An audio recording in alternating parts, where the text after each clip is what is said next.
पिछले एपिसोड में हमने देखा था कि एंडोमाई ने आकर अचानक से स्नेक टू पर अटैक कर दिया था, जिसकी वजह से स्नेक टू काफी ज्यादा हैरान हो गया था। उसे कुछ भी समझ में नहीं आ रहा था कि उसने इसके साथ में ऐसा क्यों किया। लेकिन तभी हमें पता चलता है ये तो असल में मेटल है, मतलब कि चैन का समन क्या और सुगर जैसा दिखने वाला बिस्ट। जबकि वही स्नेक टू का अभी भी इसके बारे में कुछ भी पता नहीं होता, इसलिए एंडोमाई से पूछता है कि तुमने मेरे साथ में ऐसा क्यों किया। लेकिन वही हम देखते हैं कि चैन इसके बारे में जानकर काफी ज्यादा खुश हो गई थी और वो कहती है कि मेटल तुम तो बहुत ही ज्यादा ब्यूटीफुल हो। लोग कर दिया गड़बड़। वो कहता है ना कि लड़कियों के दिमाग घुटने में होता है, सही बात है, राइटर भी इसमें समझा दिया है। लेकिन वहीं हम देखते हैं कि स्नेक टू भी अब गुस्से में आकर मेटल पे अटैक कर देता है। इसलिए मेटल अब अपने असली रूप में आ गया था और वो तुरंत ही चैन के पास में आ गया था। लेकिन वहीं हम देखते हैं कि स्नेक टू अब इनके ऊपर काफी ज्यादा गुस्सा हो गया था, इसलिए वो पहले तो उस खंजर को अपनी बॉडी से बाहर निकालता है। जिसके बाद हम देखते हैं कि गुस्से में आकर अपनी पावर की यूज करके इनके ऊपर अटैक करने के लिए रेडी हो गया था और इनसे कहता है कि मेरे साथ में ऐसा करने की तुम्हारी हिम्मत कैसे हो गई। वहीं हम देखते हैं कि होली गार्ड 12 भी इस पर अटैक करने के लिए रेडी हो गया था, क्योंकि जख्मी होने की वजह से स्नेक टू की पावर काफी ज्यादा कम हो गई थी और इसलिए उस चांस को मिस करना नहीं चाहता था। बट तभी हम देखते हैं कि हान भी इस पर अटैक करने के लिए जाने लगता है और वो कहता है कि हमें यहाँ पर अब टाइम वेस्ट नहीं करना चाहिए। जिससे सुनकर होली गार्ड 12 भी इसके लिए रेडी हो गया था और वो दोनों तुरंत ही स्नेक टू को अटैक करने के लिए चले जाते हैं। मगर इसके बाद भी हम देखते हैं कि स्नेक टू इतनी आसानी से हार मानने वाला नहीं होता, इसलिए वो भी अपनी स्नेक डिमन सीक्रेट टेक्निक को एक्टिवेट कर लेता है और इसका फर्स्ट फॉर्म वाले पावर की यूज करके इनके ऊपर अटैक करने लगा था। मगर इसके बाद भी हम देखते हैं वो दोनों इतनी आसानी से इसके सामने हार मानने वाले नहीं होते, इसलिए वो दोनों भी इसके अटैक से अपने आप को बचाने लगते हैं, जिसकी वजह से स्नेक टू अपने अटैक से इसका कुछ भी नहीं कर पाता। तभी इसी बीच होली गार्ड 12 भी अपने पावर को एक्टिवेट कर लेता और फिर तुरंत ही स्नेक टू पे अटैक करने के लिए चला गया था। अब इससे देख स्नेक टू भी अपने आप को इससे बचाने की कोशिश करता है, बट होली गार्ड 12 के सामने कुछ भी नहीं कर पाता और इसीलिए होली गार्ड 12 इसके ऊपर भारी पड़ने लगता है। मगर वहीं हम देखते हैं कि स्नेक टू भी इनके ऊपर काफी ज्यादा गुस्सा हो गया था, इसलिए तुरंत ही अपनी पावर को एक्टिवेट कर लेता है और इस तरह से होली गार्ड 12 को अटैक करने की कोशिश करने लगता है। मगर तभी हान आकर होली गार्ड 12 को बचा लिया था, जबकि वहीं मेटल भी डीमन के रूप में आगे स्नेक टू पे अटैक करने की कोशिश करने लगता है। लेकिन स्नेक टू इसके अटैक से खुद को बहुत ही आसानी से बचा लेता है। तभी हम देखते हैं कि स्नेक टू इसकी वजह से और भी ज्यादा गुस्सा हो गया था और इसलिए अपने और भी ज्यादा पावर की यूज करके इनके ऊपर अटैक करने लगता है। मगर हान भी अपने आप को इसके अटैक से बहुत ही आसानी से बचा लिया था और वो तुरंत इस पर अटैक करने के लिए भी आ जाता है, जहां पर कि स्नेक टू इसे रोकने के लिए कुछ भी नहीं कर पाता। तभी अचानक से हम देखते हैं कि होली गार्ड 12 भी इस पर अटैक करने के लिए आ जाता है, लेकिन स्नेक टू ने इसे सही समय पर देख लिया था, जिस वजह से वो अपने आप को इसके अटैक से बहुत ही आसानी से बचा लेता है। इसी के साथ वो गुस्से में अपनी पावर की यूज करते हुए कहता है कि तुम मुझे कैसे हरा सकते हो, क्योंकि मैं तो डेविल का नोबेल सन हूँ। मगर तभी हम देखते हैं कि हान अगर इस पर अटैक कर देता है, जिसे रोकने के लिए स्नेक टू कुछ भी नहीं कर पाता। इसी के साथ हान के वो अगले अटैक को किसी भी तरह से रोक लिया था और तभी चैन भी अपनी जायंट बियर की यूज करते हुए इसके ऊपर अटैक कर देती है। लेकिन वही हम देखते हैं कि स्नेक टू भी इसके सामने हार मानने के लिए रेडी नहीं होता और वो कहने लगता है तुम इंसान तो हमारे सामने कुछ भी नहीं हो, लेकिन क्या इसके बाद भी तुम्हें लगता है कि तुम लोग मुझे हरा पाओगे। अब इतनी बात कहने के बाद अपनी पावर की यूज करके अटैक कर देता है। लेकिन हम देखते हैं कि हान और होली गार्ड ने इसे बहुत ही आसानी से रोक लिया था और वो इसी के पावर की यूज करके इस पर ही अटैक कर देता है। लेकिन इसके बाद भी हम देखते हैं कि स्नेक टू को इसके बारे में कोई भी चिंता नहीं होती और इनसे कहने लगता है तुम्हें क्या लगता है कि तुम लोग मुझे इतनी आसानी से मार सकते हो। लेकिन शायद तुम लोग नहीं जानते कि जब तक ये सेक्रीफाइस प्लेयर यहाँ पर रहेगा तब तक मुझे हरा पाना पूरी तरह से इम्पॉसिबल है। इसके बाद हम देखते हैं कि फिर से अपनी किसी सीक्रेट टेक्निक का यूज करने लगता है, जिसकी वजह से चैन भी इसके सामने कुछ भी नहीं कर पाती और इसके तरफ खींचते हुए जाने लगते हैं। इससे देख हान भी अपनी लाइट ग्रेविटी वाले पावर की यूज करके अटैक कर देता है, इसलिए स्नेक टू भी इसके सामने ज्यादा कुछ नहीं कर पाता। इसी के साथ हान स्नेक टू से कहता है कि तुम्हें क्या लगता है कि तुम इतनी आसानी से हमारे हाथों से बच जाओगे। मगर तभी हम देखते हैं कि हान की बातों को सुन के स्नेक टू भी जोर जोर से हंसने लगता है। इसके अलावा अपनी पावर की यूज करके ग्रेविटी अटैक से आजाद भी हो जाता है और वो कहता है कि अब तुम सभी लोग यहाँ पे मरने वाले हो। तभी अचानक से हम देखते हैं कि चैन उसके पावर की तरफ खींची हुई जाने लगती है। लेकिन अब ये देखते ही होली गार्ड 12 ने उसे सही समय पर पकड़ लिया था और इस तरह से चैन को बहुत ही आसानी से बचा लेता है। मगर वहीं हम देखते हैं कि होली गार्ड 12 भी स्नेक टू पर काफी ज्यादा गुस्सा हो गया था और उससे कहता है कि अब तुम मरने के लिए रेडी हो जाओ। इतना कहते ही वो अपने सूरज स्लेज वाले पावर की यूज करके स्नेक टू पे अटैक कर देता है, जिस वजह से स्नेक टू इसके सामने कुछ भी नहीं कर पाता। इसी बीच हम देखते हैं कि हान भी अपने रेजर ब्लेड वाले पावर को एक्टिवेट कर लेता है और वो भी इसका यूज करके स्नेक टू पे अटैक करने लगता है। जिसके बाद हम देखते हैं कि स्नेक टू इसमें बहुत ही बुरी तरह से फंस गया था, इसलिए दोनों एक साथ में मिलकर इसे मारने में कामयाब हो गए थे। और तभी अचानक से हम देखते हैं कि वहाँ पर एक बहुत बड़ा ब्लास्ट होता है, जिसके बाद हम देखते हैं कि स्नेक टू की सोल फिर से सेक्रीफाइस पिलर के अंदर चली गई थी ताकि वो फिर से रिकवर होकर बाहर आ सके। मगर वहीं हम देखते हैं कि चैन को होली गार्ड 12 और हान कहीं पर भी नजर नहीं आ रहे थे, इसलिए चैन को इनके बारे में काफी ज्यादा चिंता होने लगती है और हम देखते हैं कि वो इनको आवाज लगाने लगी थी। लेकिन हम देखते हैं कि उसे किसी का भी कोई भी रिप्लाई नहीं आता, इसलिए चैन इस बात से काफी ज्यादा उदास हो गई थी और उसे लगने लगता है कि शायद वो दोनों इसमें मारे गए। मगर हम देखते देखते हैं कि होली गार्ड 12 और हान को कुछ भी नहीं हुआ था, इसलिए उसके सामने आकर कहते हैं कि तुम्हें क्या हुआ। जिसके बाद हम देखते हैं कि चेन इनको सही सलामत देखकर काफी खुश हो गई थी और वो कहती है कि तुम लोग तो सच में बहुत ही ज्यादा औसम हो। लेकिन तभी वो देखता है कि स्नेक टू फिर से रिवाइव होने वाला था, इसलिए हान कहता है कि अब हमें यहाँ पर अपना टाइम वेस्ट नहीं करना चाहिए और हमें जल्द से यहाँ पर हायन को बुला लेना चाहिए ताकि वो सेक्रीफाइस पिलर को डिस्ट्रॉय कर सके। इसके बाद हम देखते हैं कि हान यहाँ पर अपने सिग्नल को रिलीज करता है, जिसे देखकर हायन तुरंत ही यहाँ पर आ गया था और वो भी अपनी पावर की यूज करने के लिए रेडी हो गया था। बट तभी हान हायन से कहता है कि अब यहाँ पर केवल तुम्हारा ही काम बचा हुआ है। जिसके बाद हम देखते हैं कि हायन भी इसके लिए रेडी हो गया था और अब वो अपनी पावर की यूज करके सेक्रीफाइस पिलर के ऊपर अटैक करने वाला होता है। लेकिन तभी हम देखते हैं कि चेन को उसके बारे में काफी ज्यादा चिंता होने लगती है और हमसे पूछते हैं कि क्या उसे अकेले ही डिस्ट्रॉय कर पाएगा। उसकी बातों को सुनकर हान इस पर रिप्लाई देते हुए कहता है कि हायन कोई ऑर्डिनरी बीस्ट नहीं है, इसलिए लीडर ने अगर इसे अकेले ही करने के लिए बोला है तो फिर जरूरी इनको हायन को ऊपर पूरा यकीन होगा। वहीं उधर हम देखते हैं कि हायन भी इसमें ज्यादा देरी ना करते अपनी पावर को एक्टिवेट करने लगता है और फिर तुरंत ही इसका यूज करके सेक्रीफाइस पिलर पे अटैक कर देता है। तभी हम देखते हैं कि स्नेक टू भी सेक्रीफाइस पिलर के अंदर छुपा हुआ था, लेकिन तभी उसे हायन के अटैक के बारे में पता चलता है, जिसे देख के वो कहने लगती है ये तो वही है और हम देखते हैं कि इसकी हालत पूरी तरह से खराब होने लगती है। लेकिन इसके बाद भी हम देखते हैं कि वो हायन के पावर के सामने ज्यादा टाइम के लिए कुछ नहीं कर पाता और आखिरकार हायन सेक्रीफाइस पिलर को डिस्ट्रॉय कर देता है। उधर हम देखते हैं कि चैन भी इस बात से काफी ज्यादा खुश हो गई थी और वो कहने लगती है आखिरकार हम इसमें कामयाब हो गए। इसके बाद हम देखते हैं कि हान और होली गार्ड 12 भी इस बात से काफी ज्यादा खुश थे क्योंकि आखिरकार वो भी अपने मिशन में कामयाब हो गए थे। तभी चैन कहने लगती है पता नहीं लीडर और लिंसन के ग्रुप के साथ में क्या हुआ होगा, जिस पर हान कहता है कि तुम्हें इसके बारे में चिंता करने की जरूरत नहीं है क्योंकि लीडर का ग्रुप तो वैसे भी पावरफुल है, जबकि लिंसन का ग्रुप पता नहीं क्या कर रहे होंगे। वहीं उधर हम देखते हैं कि ओंगन स्नेक थ्री पर अटैक करने के लिए जाती है, लेकिन स्नेक थ्री ने अपनी शैडो को यूज करके उसे बहुत ही आसानी से रोक देता है। तभी इसी भी सीमा सियान भी अपनी हैमर के यूज करके अटैक करने आता है, लेकिन वो भी इसके सामने ज्यादा कुछ नहीं कर पाता। मगर वहीं उधर हम देखते हैं कि लिंसन अभी भी कुछ भी नहीं कर रहा था और वो केवल यही सोच रहा था कि स्नेक थ्री को कैसे हराया जाए।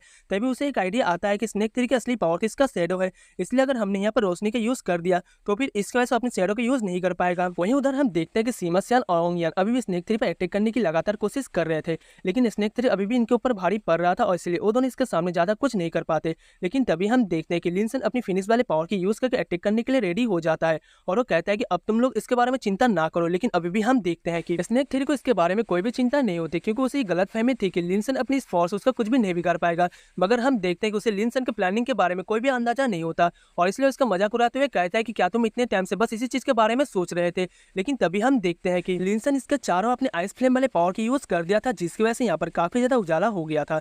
तभी हम देखते हैं कि सीमा सियान फिर से स्नेक थ्री पर अटैक करने के लिए रेडी हो गया था, इसलिए इस पर बार बार अटैक करने की कोशिश करता है, लेकिन हम देखते हैं कि वो इसके सामने ज्यादा कुछ नहीं कर पाता। इसलिए स्नेक थ्री अब इन पर अटैक करने के लिए रेडी हो जाता है और वो कहता है कि अब तुम सभी लोग मरने के लिए तैयार हो जाओ। बट हम देखते हैं कि वो अपनी शैडो पावर की यूज करके सीमा सियान पर अटैक करने की कोशिश करता है, लेकिन अपनी शैडो पावर की यूज नहीं कर पाता। अब इसे देख लिंसन भी अपनी फिनिक्स वाले पावर की यूज कर देता है। पिछले पार्ट में लिंसन ने अपने फिनिक्स वाले पावर की यूज करके वहां पर बहुत ज्यादा रोशनी कर दिया था, जिसकी वजह से स्नेक थ्री अपनी शैडो का यूज नहीं कर पाता।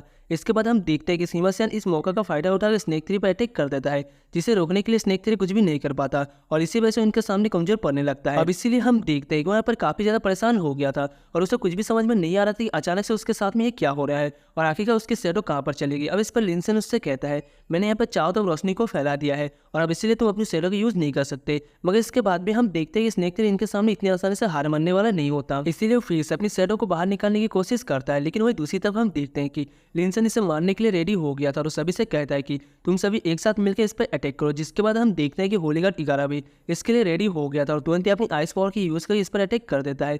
इसके अलावा सीमा सियान भी स्नेक थ्री के ऊपर काफी ज्यादा गुस्सा था, इसलिए तुरंत ही अपनी पावर को एक्टिवेट करके स्नेक थ्री पर अटैक करने लगता है। लेकिन तभी हम देखते हैं कि ओंगन भी अपनी जायंट सील वाले पावर की यूज करने के लिए रेडी हो गई थी, इसलिए वो भी तुरंत इस पावर की यूज करके इस पर अटैक कर देती है, जहाँ पर हम देखते हैं कि स्नेक थ्री अब इसे रोकने के लिए कुछ भी नहीं कर पाता और इसलिए ओंगियन ने इसे बहुत ही आसानी से मार दिया था। लेकिन अभी भी हम देखते हैं कि स्नेक थ्री का सोल को कुछ भी नहीं हुआ था और इसीलिए वो भी बाकियों के जैसे अपने सेक्रीफाइस पिलर में चला आता है। जिसके बाद हम देखते हैं कि लिंसन उसके साथ इस बात से काफी ज्यादा खुश हो गए थे क्योंकि वो भी अपने मिशन में कामयाब हो गए थे। तभी हम देखते हैं कि लिंसन यहाँ पर हायन को बुलाने के लिए रेडी हो जाता है और इसलिए अपने पास से सिग्नल को रिलीज कर देता है, जिसे देख के हायन में देरी न करते तुरंत यहाँ पर आ गया था। जिसके बाद वो भी अपनी पावर को एक्टिवेट करके सेक्रीफाइस पिलर को डिस्ट्रॉय करने के लिए रेडी हो गया था। वही उधर हम देखते हैं कि इसकी पावर को देख के स्नेक थ्री की हालत पूरी तरह से खराब हो गई थी, लेकिन अब वो उसके पावर के सामने कुछ भी नहीं कर पाता और इसलिए हायोन ने इसके सेक्रीफाइस पिलर को बड़ी आसानी से डिस्ट्रॉय कर दिया था। जिसके बाद हम देखते हैं कि यहाँ से भी बहुत सारी एनर्जी बाहर आने लगती है, इसीलिए हायोन उसे बिल्कुल भी वेस्ट जाने नहीं देता और हम देखते हैं कि वो तुरंत यहाँ के एनर्जी को ऑब्जर्व करने लगता है। लेकिन अब इसकी वजह से हायोन की पावर काफी ज्यादा बढ़ गई थी और हम देखते हैं कि इसके अंदर से लाइटनिंग पावर बाहर आने लगती है। वहीं उधर हम देखते हैं कि लिंसन उसके साथ ही चट्टानों के पीछे छुप गए थे क्योंकि वो भी इस बात से काफी ज्यादा डर गए थे। अब इसके कुछ देर के बाद में वो लोग वहां से बाहर निकल कर आते हैं, जहाँ पर हम देखते हैं कि वो लोग हायोन के पावर को देख पूरी तरीके से हैरान हो गए थे और वो लोग कहने लगते हैं ये तो और भी ज्यादा स्कैरी हो गया है। लेकिन तभी हम देखते हैं कि लिंसन का हाउचेन के बारे में चिंता होने लगती है और वो कहता है कि पता नहीं वो यहाँ पर क्या कर रहा होगा। वहीं उधर हम देखते हैं कि स्नेक वन की सिस्टर भी अब अपनी पावर की यूज करने के लिए रेडी हो गई थी, जहाँ पर हम देखते हैं कि वो तुरंत ही अपनी आइस पावर का यूज करने लगती है और इस तरह से उसने इनको चारों तरफ से घेर लिया था। तभी अचानक से हम देखते हैं कि स्नेक वन भी अपनी फायर पावर की यूज करके अटैक कर देता है, लेकिन फिर भी हाउचेन और सायन ने इसको रोक लिया था। मगर अभी भी हम देखते हैं कि स्नेक वन इतनी आसानी से हार मानने वाला नहीं होता, इसलिए अपनी वेपन का भी यूज करके इन पर अटैक करने के लिए आ जाता है। लेकिन इस बार भी हम देखते हैं कि इन्होंने अपने आप को इसके अटैक से बचा लिया था और इसलिए स्नेक वन इस बार भी इनका कुछ नहीं कर पाता। इसी के साथ स्नेक वन कहता है कि ये लोग तो मेरे अटैक से बहुत ही आसानी से बच गए, जिस पर उसके सिस्टर कहते हैं कि तुम्हें इतनी जल्दी क्यों है, क्योंकि मैंने तो अभी तक ठीक से इनके साथ में एंजॉय भी नहीं किया। और हम देखते हैं कि वो फिर से अपनी आइस पावर की यूज करने लगती है, लेकिन वही हम देखते हैं कि हाउचेन भी इसका सामना करने के लिए रेडी हो गया था, इसलिए अपने आप को इनके सारे अटैक से बचा लेता है, जिसकी वजह से स्नेक वन की सिस्टर अपने अटैक से इसका कुछ भी नहीं कर पाती। तभी इसी बीच हम देखते हैं कि होलीगा 10 भी इस पर अटैक करने के लिए आ जाता है, लेकिन स्नेक वन की सिस्टर भी इसके अटैक को बहुत ही आसानी से रोक लेती है और इसीलिए वो भी इसका कुछ नहीं कर पाता। वहीं उधर हम देखते हैं कि स्नेक वन भी हाउचेन और सायर को अटैक करने की कोशिश करता है, लेकिन इस बार भी ये दोनों उसके अटैक से बहुत ही आसानी से बच गए थे, जिसकी वजह से स्नेक वन उनके ऊपर काफी ज्यादा गुस्सा होने लगता है और कहता है कि ये दोनों मेरे हैं। लेकिन हम देखते हैं कि उसकी सिस्टर इस बात को मानने के लिए रेडी नहीं होती और तभी वो दोनों फिर से एक साथ में मिलकर इस पर अटैक करने लगते हैं। लेकिन स्नेक वन के सिस्टर स्नेक वन इतनी आसानी से हार मानने वाले नहीं होते और इसलिए वो भी अपनी पावर की यूज करके खुद को बचाने लगते हैं, जिसकी वजह से हाउचेन और सायर इनका कुछ भी नहीं कर पाते। मगर तभी हम देखते हैं कि स्नेक वन की सिस्टर फिर से अपनी पावर की यूज करती है, जहाँ पर कि इसकी वजह से हाउचेन और सायर काफी ज्यादा पीछे चले गए थे। अब इससे देख हाउचेन कहने लगते हैं इनके मूव तो काफी तेजी से चेंज हो रहे हैं और इसलिए हमें यहाँ पर केयरफुल होना पड़ेगा। लेकिन तभी हम देखते हैं कि स्नेक वन अपनी सिस्टर के ऊपर काफी ज्यादा गुस्सा होने लगा था और वो कहता है कि तुम्हें बीच में आने की जरूरत नहीं है क्योंकि वो दोनों मेरे हैं। लेकिन अभी भी हम देखते हैं कि उसकी सिस्टर उसकी बात मानने के लिए रेडी नहीं होती और कहते हैं कि असल में तुमने ही मुझे डिस्टर्ब किया है, नहीं तो वो लोग मेरी बॉडी को इंजर्ड नहीं कर पाते। इस पर स्नेक वन गुस्से में कहता है कि तुम अपनी बकवास करना बंद करो और अगली बार तुम बीच में आने की कोशिश ना करना। मगर वहीं हम देखते हैं कि शायद को इसके बारे में समझ में आ गया था और इसलिए हाउचेन से कहता है कि शायद इनको हराने के लिए हमें कुछ भी करने की जरूरत नहीं है। तभी हम देखते हैं कि स्नेक वन इन पे अटैक करने के लिए आ जाता है, जो देखकर उसकी सिस्टर कहने लगती है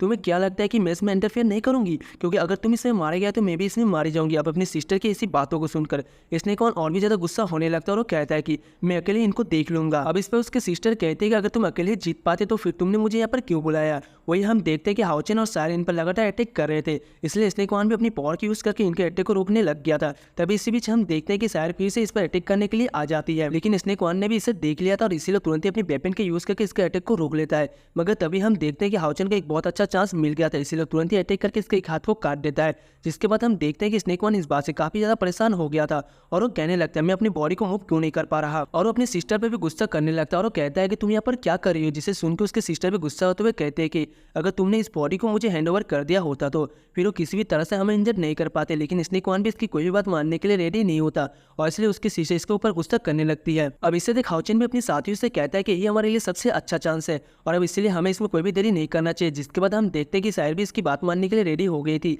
इसलिए हाउचेन भी अपनी पावर को एक्टिवेट कर लेता और इसके यूज करके स्नेक वन पर अटैक करने के लिए रेडी हो गया था। तभी हम देखते हैं कि सायर भी इसके लिए रेडी हो गई थी, इसलिए वो भी अपनी 6 साइकिल वाले पावर को एक्टिवेट कर लेती है और वो भी इसके यूज करके स्नेक वन पर अटैक कर देती है। जिसके बाद हम देखते हैं कि स्नेक वन इस बार इनके अटैक को रोकने के लिए कुछ भी नहीं कर पाता और इसलिए उसमें बहुत ही आसानी से मारा जाता है। लेकिन तभी होलीगा 10 को लगता है कि वो अभी भी जिंदा और इसलिए हाउचेन से कहता है कि मास्टर आपको केयरफुल हो जाना चाहिए। मगर हम देखते हैं कि स्नेक वन इसमें कुछ भी नहीं कर पाता और इसलिए यहाँ पर मारा जाता है। इसे देख होलीगा 10 कहता है कि मैं इनको आखिरी बार गुड बाय भी नहीं बोल पाया, साले क्या वो तेरा बीवी था जो उसको गुड बाय बोलना था, क्या ही होलीगार्ड है। इसके बाद हम देखते हैं कि स्नेक वन उसके सिस्टर की सोल फिर से सेक्रेबस पिलर में चली जाती है ताकि वो फिर से खुद को रिकवर कर सके। मगर तभी हम देखते हैं कि होलीगा 10 भी यहाँ पर आ जाता है क्योंकि हाउचेन ने इसे कोई काम दिया था। फिर उसे बताता है कि मैंने रॉयल हाइनेस को सेफ्टी तरीके से साधन क्लैन में पहुंचा दिया, जिसके बारे में जानकर हाउचेन कहता है कि सब कुछ प्लानिंग के अनुसार हो रहा है, इसलिए अब यहाँ पर केवल हायोन को बुलाने की देरी है। फिर हम देखते हैं कि हायोन को बुलाने के लिए रेडी हो गया था, इसलिए हायोन भी यहाँ पर आने में बिल्कुल भी देरी नहीं करता और तुरंत ही हाउचेन के सामने आ जाता है। इसे देख हाउचेन भी इसके हार्डवर्क के लिए थैंक यू कहता है और वो कहता है कि अब यहाँ पर केवल आखिरी वाला बचा है। जिसके बाद में हम देखते हैं कि हायोन को भी इसके बारे में चिंता नहीं होती और आखिरी वाले सेक्रेबस पिलर को भी डिस्ट्रॉय करने के लिए रेडी हो गया था। इसी के साथ हम देखते हैं कि हायोन फ्लाई करते हुए सेक्रेबस पिलर के पास में आ गया था, जहां पर तुरंत ही अपनी पावर को एक्टिवेट कर लेता है और उसके यूज करते हुए सेक्रेबस पिलर के ऊपर अटैक कर देता है। इसे देख स्नेक वन की भी हालत पूरी तरह से खराब हो गई थी और वो कहने लगते हैं तुम कैसे मॉन्स्टर हो, लेकिन हम देखते हैं कि इसके सामने कुछ भी नहीं कर पाता और हायुंग तुरंत ही इसे निकल जाता है। जिसके बाद हम देखते हैं कि इसकी वजह से सेक्रीफाइस पिलर तुरंत ही ब्लास्ट होकर डिस्ट्रॉय हो जाती है। इसके बाद हम देखते हैं कि हायुंग ने यहाँ की भी सारी एनर्जी को ऑब्जर्व कर लिया था और इसके यूज करके यहाँ पर बन रहे फॉर्मेशन को भी डिस्ट्रॉय कर देता है। वहीं हम देखते हैं कि इसको देख के बाकी सभी काफी खुश हो गए थे और वो लोग कहने लगते हैं फाइनली हम इसमें कामयाब हो गए। लेकिन वही उधर हम देखते हैं कि हाउचेन अभी भी इसके बारे में कुछ भी नहीं बोल रहा था और इसीलिए ऐसा लग रहा था कि अभी भी यहाँ पर कुछ होने वाला है जिसके बारे में बाकी किसी को भी नहीं पता। तो अगर एक्सप्लेनेशन अच्छी लगी तो वीडियो को लाइक करके चैनल को सब्सक्राइब कर लेना। मिलते हैं नेक्स्ट वीडियो में, तब तक के लिए tata bye bye and take care.